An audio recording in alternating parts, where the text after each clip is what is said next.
President Benigno Aquino III has noble legacy to continue. Motivated by true sense of noblesse oblige, Aquino personified public stewardship, a purifying trait of the Aquino family, a legacy left by the modern heroes of Filipino democracy.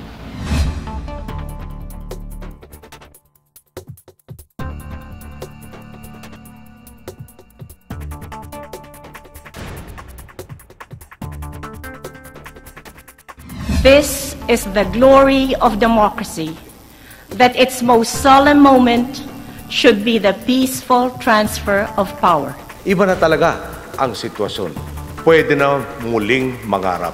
The President emulates his mother's vow for an honest and transparent government, battling inherited problems left by previous administration. Aquino remains strong with public stewardship as the main priority. President Benigno Aquino sworn to find solution to society's problem and continue his parents' honest, democratic legacy to revive the country from failing economic and democratic systems. A political figure in her own right, Corazon Aquino was perceived to be the alter ego of her husband, a Filipino hero.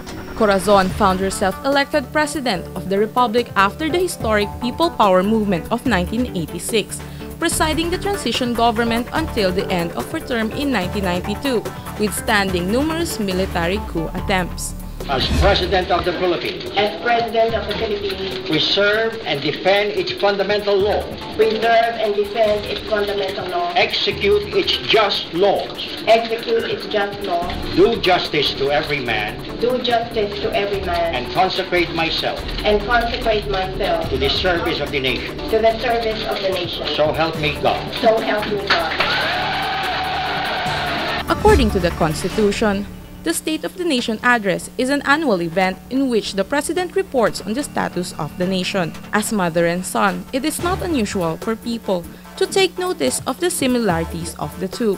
The first State of the Nation Address of former President Corazon Aquino laid her administration's democratic framework. Cory, in her first 100 days, aimed to invigorate the economy through reform programs for short and sustainable growth, focus on health improvement, abolish monopolies and special privileges, the government's commitment to fair and transparent trade liberalization program, and to empower external cooperation. Meantime, President Benigno Aquino III's main talking points focused on budgeting the remaining funds from the previous administration, introduction of public-private partnership for the development of the national defense, infrastructure and agriculture with the help of the private sector.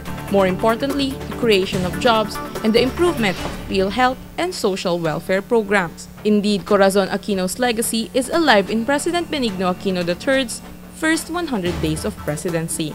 A striking similarity in their platform is the importance of the creation of jobs within the archipelago. The Labor Export Program of 1974 was initiated by former President Marcos. To resolve social unrest in the country, migrant workers from the Philippines are sent to several parts of the world with a high concentration in West Asia or the Middle East.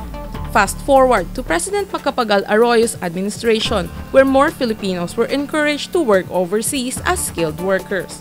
At present, because of the political and social unrest, many overseas Filipino workers deployed in West Asia are left with no choice but to return to our country, leaving several hundreds of workers displaced.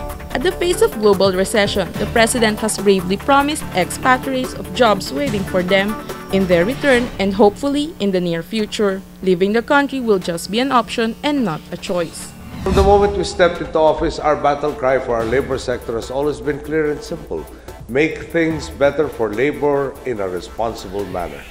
And by better, we mean turning working abroad into a choice as opposed to the necessity that it has become. Despite difficult times, former President Corazon Aquino used popular goodwill to her favor to preserve democracy the same way as Benigno Aquino III is appealing to solidarity in the spirit of nationalism towards building a better nation. More so, President Benigno Aquino III would still have to endure criticism of detractors and make a brand for himself other than being the former president's son.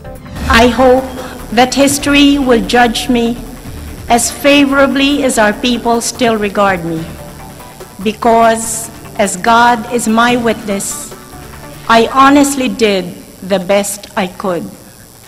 No more can be asked of any man. On this day, President Benigno Aquino III will give his second State of the Nation address at the very same place his mother once proudly stood. For GNN Special Report, this is GILLIAN Guerrero.